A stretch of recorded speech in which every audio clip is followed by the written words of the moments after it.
Umuryango w'abarundi bari muri Australia watanze ibikoresho by'ishure ku bana ba mikoro make bo muri zone Cibitoke basanzwe bafashwa n'uwo muryango. Kuri uyu wa gatandatu igerekerezo rya 28 Nyakanga uno mwaka wa 2024 niho abo bana bashikirizwa amakaye y'ishure. Ibyo bikorwa bikaba byitabiriwe n'uwaserukiye umuryango w'abarundi baba muri Australia, umukuru wa zone Cibitoke, umuhanuzi mu biro kwa Buramatari w'intara ya Cibitoke, ugwaruka ruhurikiye mu muhari w'abaskuti ndetse n'abandi batandukanye bari bitabiriye ico gikorwa. Ewe itwe cy'ugwaruka nta utokumviriza. Mu ijambo ry'uwaserukiye umuryango w'abadiaspora baba muri Australia yamenyesheje ko baje gutanga ibikoresho by'ishure ku bana bafise amikoro make. Yatanze impanuro kuri urwo gwaruka ruhawe amakaye, aho yabasabye kugira umwete wo kwiga kandi bakiga bamenya. Yongeye gusaba abavyeyi babo bana ko ibikoresho batanze bishobora kutabakwira, ati babandanirize aho bagejeje. Ico bipfuza nuko abana bo kwiga neza nkuko bavyipfuza. Twamenyesha ko umuhari w'abaskuti ari wo washoboye guhuza abo bana n'uwo muryango w'abadiaspora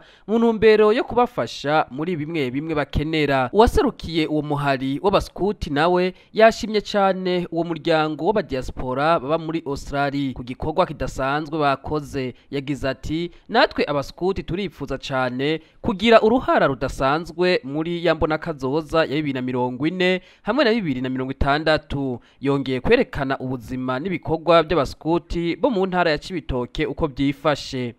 Umukuru wa zone Cibitoke Eveline Nduwayezu nawe nyene yakengurukiye uwo muryango w'abadiaspora watanze ibikoresho by'ishure. Yongera arashimira umuhari w'abaskuti mu bikorwa rusangi bitabiriye bijanye n'isuku. Eka n'umuhanuzi wa Buramatari w'intara ya Cibitoke nawe nyene yakengurutse cyane ibikorwa by'urukundo byakozwe n'uwo muryango w'abadiaspora. Mu kurangiza twamenyesha ko ibyo bikorwa byo gutanga ibikoresho by'ishure byakozwe inyuma y'ibikorwa rusangi byo gusibura imiserege no kuringaniza ku isoko nkuru ya Cibitoke. Ibyo bikorwa rusangi bikaba byari byitabiriwe n'ugwaruka ruhurikiye mu muhari w'abaskuti.